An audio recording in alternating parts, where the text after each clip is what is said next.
2017 June 22 രാജ്യം പെരുന്നാൾ ആഘോഷങ്ങളുടെ തിരക്കിലായിരുന്നു.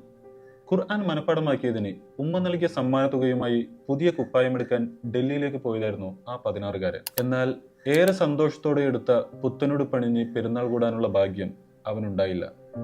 അതിനു മുമ്പേ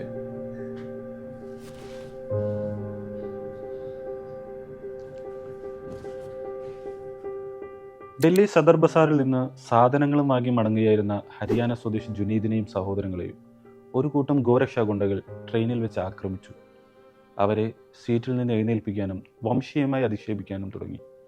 അത് തർക്കമായപ്പോൾ കയ്യിൽ കരുതിയ കത്തി ഉപയോഗിച്ച് ക്രൂരമായി അവർ ജുനൈദിനെ ആക്രമിച്ചു. ട്രെയിൻ അസോവാദി റെയിൽവേ സ്റ്റേഷനിലെത്തിയപ്പോൾ ചോരയിൽ കുളിച്ച കൗമാരക്കാരനെ പ്ലാറ്റ്ഫോമിലേക്ക് അവർ വലിച്ചെറിഞ്ഞു.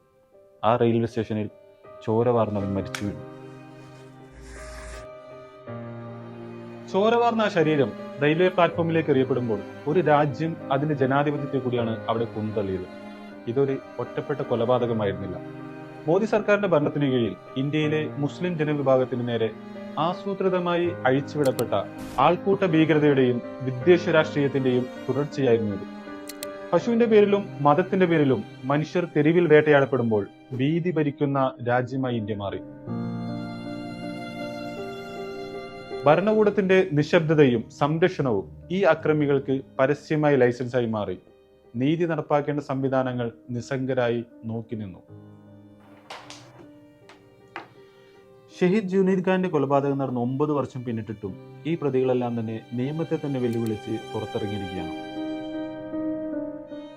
മകന്റെ വിയോഗത്തിന്റെ ആഘാതത്തിൽ ഹൃദയാഘാതം വന്ന് തളർന്ന് അവശനായിരിക്കുന്ന പിതാവ് ജലാലുദ്ദീൻ, കണ്ണീരുണങ്ങാത്ത ഉമ്മ സൈറ ബാനു. എന്നിട്ടും അവർ പോരാട്ടം അവസാനിപ്പിച്ചില്ല. അക്രമികൾ മകന്റെ ജീവനെടുത്തപ്പോൾ തന്റെ മകന്റെ ഓർമ്മയ്ക്കായി ഒരു വിദ്യാഭ്യാസ സ്ഥാപനം ആരംഭിച്ച് ഈ വിദ്വേഷത്തോട് പൊരുതുകയാണവർ. ഷഹീദ് ജുനൈദ് ഖാൻ എന്ന ഓർമ്മ ഇന്ന് വെറുമൊരു ഇരയുടെ വിലാപമല്ല, മറിച്ച് ഈ രാജ്യത്തിന്റെ ജനാധിപത്യവും മതേതരത്വവും വീണ്ടെടുക്കാനുള്ള വിട്ടുവീഴ്ചയില്ലാത്ത പ്രതിരോധത്തിന്റെ പ്രഖ്യാപനമാണ്. എത്ര വലിയ ഇരുട്ടിലും ഫാസിസത്തിന്റെ കോട്ടകളെ തകർക്കാൻ നിന്റെ ഓർമ്മകൾ പ്രചോദനമാണ്.